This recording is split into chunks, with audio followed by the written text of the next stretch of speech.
Hey, it's Kim. Thanks for coming back to check out today's video where I'm going to be talking all about how to start a planner. This topic really didn't get on my radar until about a month or so ago, where I have a friend who is very busy. She's a manager, corporate level, and she came to me and she said she needs a planner.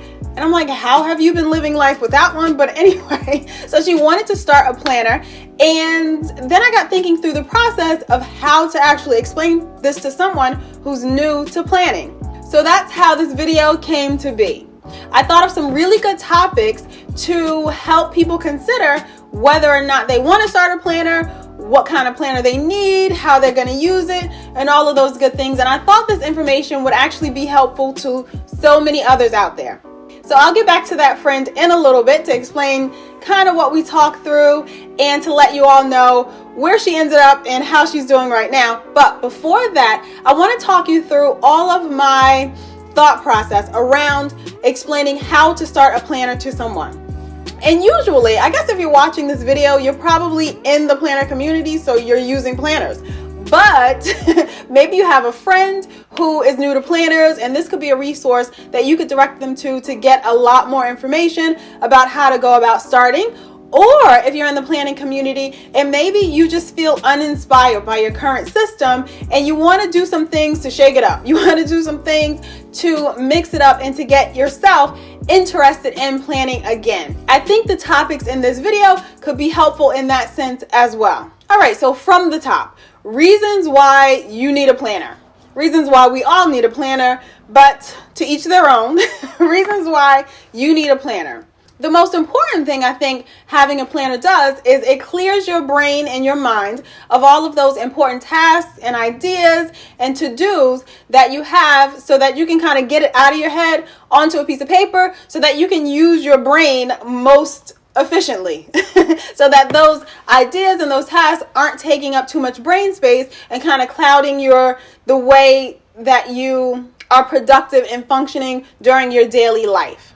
That's always how I see my planner. It's sort of like a tool that I use to help me use my brain function the most efficient. And I'll explain. So a lot of times when I feel like I have a lot going on, I have a lot of tasks, a lot of to-dos, some appointments, things that I need to remember, the only way that I can sort of get clarity on how to tackle those things or just how I'm going to approach them, how I'm just going to live everyday life, I need to get them out of my head. I feel like it clears space and it allows my brain to do what I need it to do, as opposed to holding on to all of these bits of information that I'm going to need at a later date. I don't need them right now, but right now they're getting in the way of the brain function or the brain efficiency that I need at this moment. I swear there's probably something scientific about that, but that's the way I feel in terms of my planner or how I use it as a tool for myself. And in that clearing out of brain space, it allows you to really focus and hone in on the things you want to be most productive for or most productive towards. It also allows your creativity to flow more easily when you don't have your brain preoccupied by all of those things, information and tasks and to-dos that you don't need at the moment. You also might need a planner if you're interested in organizing the most important parts of your life. So a lot of us in today's day and age, we wear multiple hats. We're not just one thing. We're not just a mom. We're not just a coworker. We're not just one thing. So there are different facets and components of our lives, but we need to organize all of them and make sure they're working in tandem. So having a planner is essential in allowing those pieces and parts of us to flow together and to work in the most efficient and productive manner possible. And another reason for why you might need a planner is it helps you to focus on your priorities. It helps you to understand what those priorities even are. Like the example I gave previously, if I have 7 things on my mind that I know I need to do, these 7 things absolutely have to get done. Some are more important or more urgent than others, but I can't quite figure that out. I can't quite see it in the grand scheme of things until I get it down onto a piece of paper. So I'll write out that list of 7 items and then I can kind of see them. Like physically seeing them helps me to really assess and say, all right, number 3 needs to get done immediately. Number 5 can wait until later in the week, maybe even push it to next week. So it helps you prioritize all of those items that are important to you, but it helps you to put them in order that would help you complete everything in the best possible way. All right, so now that we've covered reasons why you need a planner, let's think about where you should even start. And that would be more of the how, to really assess what you need out of a planner. So are you going to need dailies? Are you going to need weeklies? Are you going to need monthlies? Do you just need some place to take a lot of notes? So once you assess all of the components you'll need in a planner, then you kind of roll into thinking about how you personally like to plan. Will you need a calendar that's a month and 2 pages? Do you just need a list of all of the monthly dates that you can write things out? Do you really need a weekly layout? Is it only dailies for you? You want to know what I have to do on today, because maybe for Wednesday and Thursday, I don't need a whole weekly to tell me what's going on Wednesday and Thursday, but Tuesday and Friday, I absolutely need a page or a daily page dedicated to those days. So if you're that kind of person, a weekly layout is probably useless for you. So maybe you'll just focus on a monthly and dailies. So thinking about how you like to plan and how you need it to function for you is what's important in this first step in determining the type of planner you're going to be using. There are 2 additional points to consider when you're thinking about how you're going to approach this planning thing. Do you need to track anything? On a weekly basis or a monthly basis, do you want to track how many times you have worked out? Do you want to track how many times you have responded to a specific email or collaborated with a team member? If those are things that you're going to need to track, then you include those into your weekly or monthly layouts as well. Also, another important thing to consider is, will you need to archive this information for later use? Or is this information that you can just toss at the end of the month or at the end of the year? Those are 2 additional important things to consider when you're determining how you're going to go about starting your planner. And you really do want to focus on functionality first. Making sure this new planner system, this newfound planner, is going to function for you. If it doesn't, it is useless. So we want to focus on functionality first. With that said, however, we also want to be realistic about the fact that there's something that has to attract you to this planner.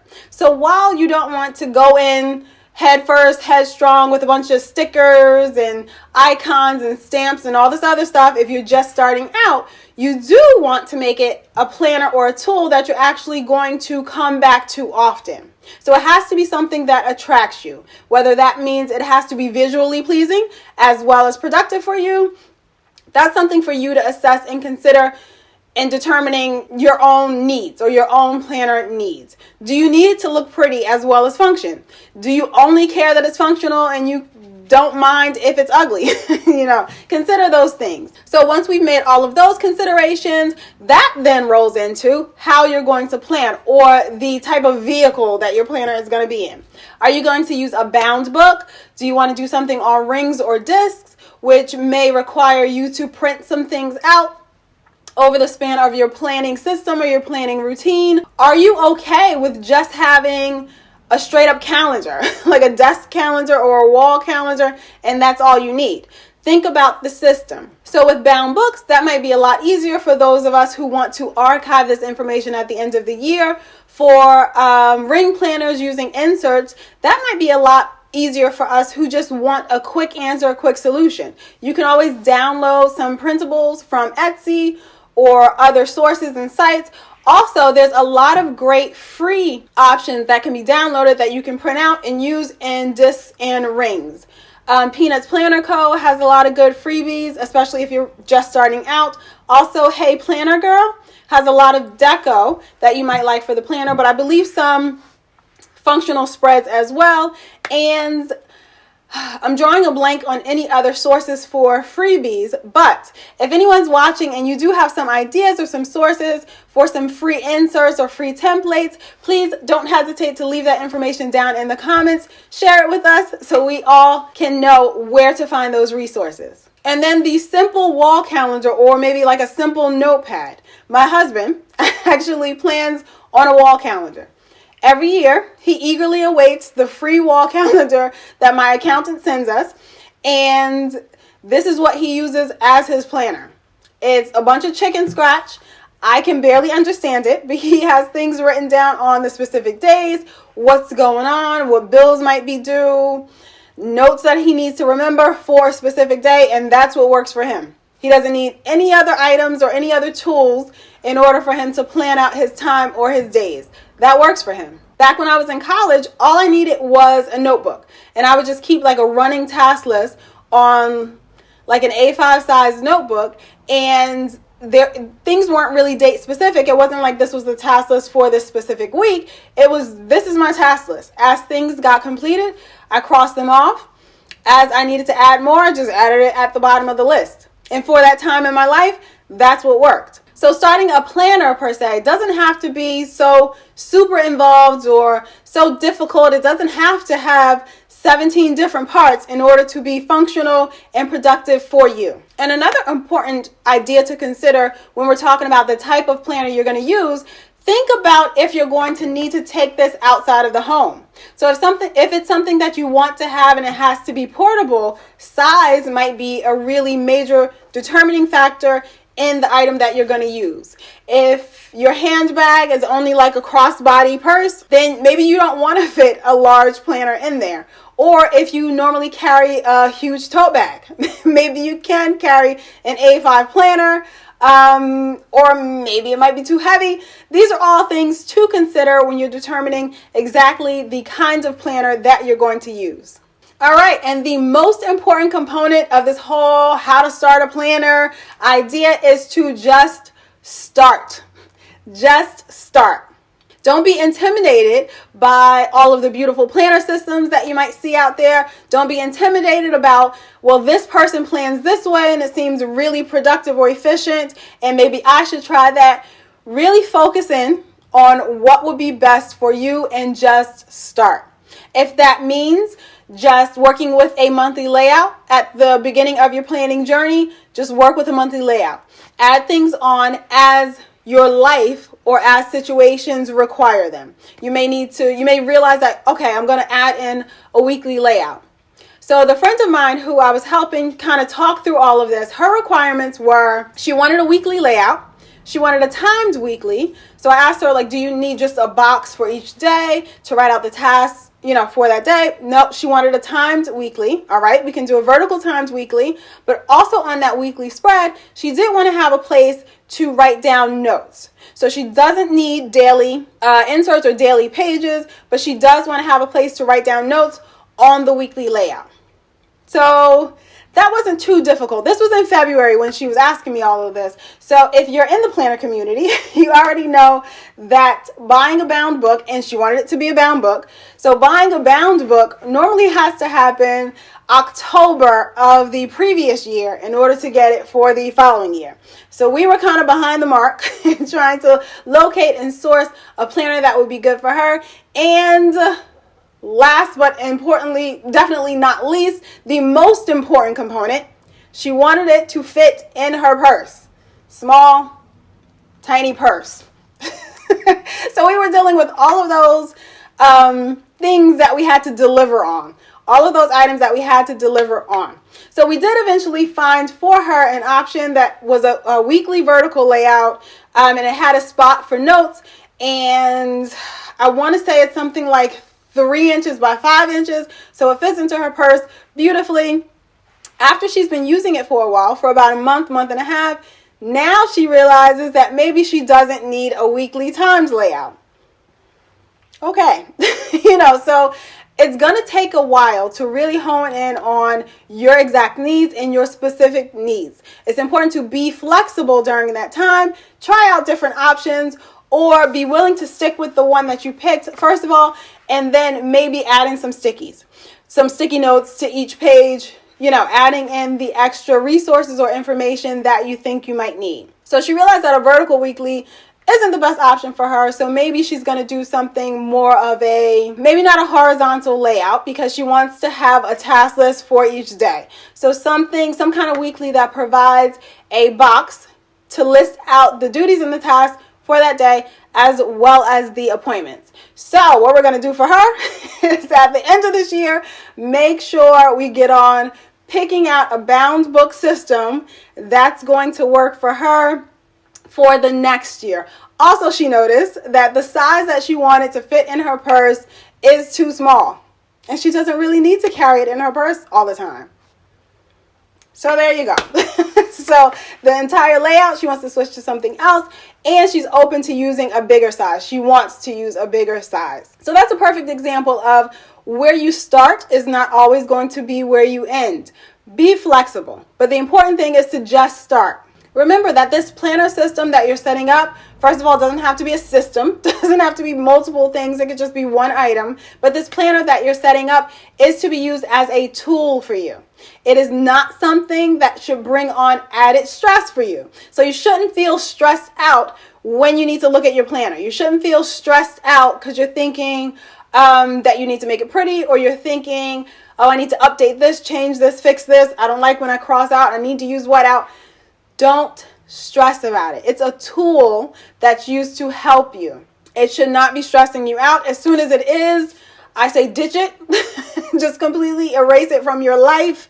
Maybe start over with something simpler. Start over with something completely different. And a thing I didn't mention about this is when we're assessing planners and planner systems, there's always the digital component. You can always plan digitally. If you need to use Google Calendar on your phone, or you need to use some other types of apps or things that you can use on your phone or iPad or tablet or laptop or whatever, that is always an option as well. So it doesn't always have to be a paper planner, of course. But all of these types of layouts or these types of systems are available in both analog and digital.